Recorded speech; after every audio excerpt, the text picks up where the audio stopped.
Hello, name is Fuji. I build high performance engines. My name is Donnie Holzer. I've been an automotive service advisor since 2013.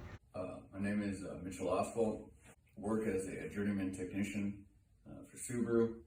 Started at Toyota. I've been doing this for about seven or 8 years. Probably about 7 years now at this point. I started working with cars when I was a very young kid. My dad used to race dirt track cars called Legends cars. They're old Model A, Model T mock-up cars that are race around a dirt track for fun. And he would have me help him work on some of those sometimes. So since I was a kid, I always liked taking things apart, putting them back together. So, what got me into cars was I was really intrigued by how everything works. So, such as transmissions, how one gear can go through one gear in through another slot through another gear to drive another component that turns the tires and wheels. So that was what really got me into automotive because of all the engineering behind it. Chose cars just because, growing up, my father, he's an aircraft mechanic, do-it-yourself type of guy. Got me into racing motorcycles. Him and I, we'd spend countless hours, building bikes, taking them to the track, racing them on the track. These bikes were never on the street. They weren't street legal, but as far as, the injustice of the EPA, and their regulations, I believe they're tackling the wrong problem. Going after the public for just modifying their cars, there's bigger fish to catch. You have massive corporations with, manufacturing facilities, chemical plants. You have ocean freight liners. You have cruise ships. That do far, far more damage than the guy removing catalytic converter from his car. And I think going after the bigger fish is going to be more effective than going after the little fish. The EPA has recently put in a bunch of rules around what can and cannot be produced and installed on aftermarket vehicles. And the way they've gone about it does not seem like the greatest way they could have done it.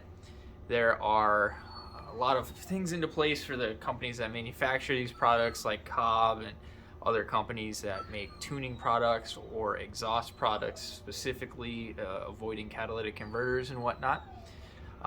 These are items that can still be purchased to this day, but a lot of them are deemed as racing use or track use only. Recently, the EPA has been targeting small speed shops and handing out fines because they have come to determine that what the speed shops are doing are illegal, such as altering the computer that controls the engine, removing emissions systems such as catalytic converters, installing equipment that defeats the emissions system, such as exhaust gas recirculating valves and removing those valves, and so it's no longer in operation for your emissions. And so mainly, yes, those are issues that have been involved in which does violate the laws. But for someone to alter the vehicle for competition use only, such as competition events, race events, the EPA should not have the power to govern that when vehicles are just being used for competition use only.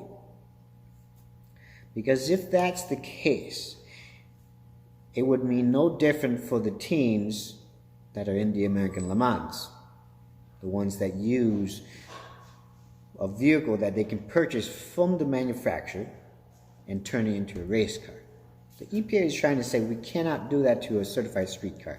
So you cannot alter the computer, you cannot remove emissions control system.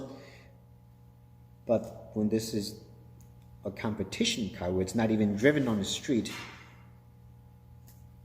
why should they have the power to do that? And it's hard for the EPA to regulate that because a lot of these companies will slap a sticker on that says for race use only, And it's incredibly hard for them to go after these companies because these people buy these products and there is no tracking after that. The regulation basically states that if it's for competition use, that it is okay. The issue with that is that the EPA doesn't oftentimes hit the big companies like Cobb and these guys that sell the products. They oftentimes hit the smaller installer shops, the mom and pop tuning shops or something like that that are running the specials or installing these products, everything like that.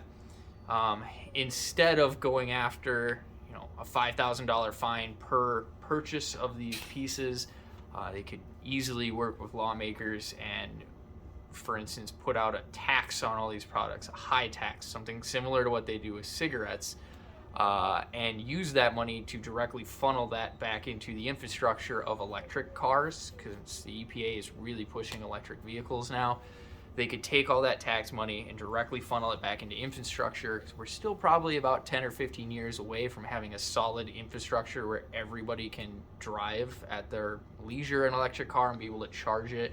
They could put that money towards things like faster battery charging. I know guys over at like Stanford and UCLA have recently been doing a lot of dumping money into research and development for faster charging batteries so that it's more viable to have an electric car as a 1 or 2 person household and not rely on another vehicle.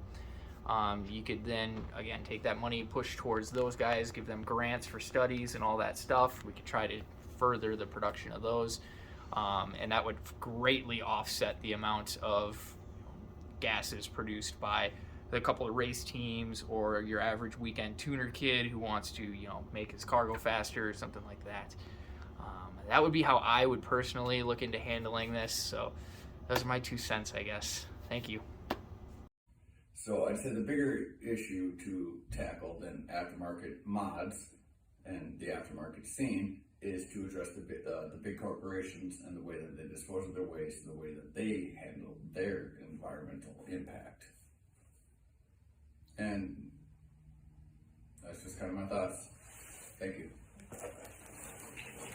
This is where the RPM Act comes into play. The RPM Act stands for Recognizing the Protection of Motorsports. It has been submitted into the House of Representatives, and if it makes it into law, it will guarantee us the right to modify street cars into dedicated race cars. The future of the aftermarket industry is changing. It is even changing as of today. Different modifications are done to different vehicles. Trends come and go. As long as they operate within the rules and guidelines, I don't see much change that needs to be done, aside from just the different waves, different trends that come through. That's about it.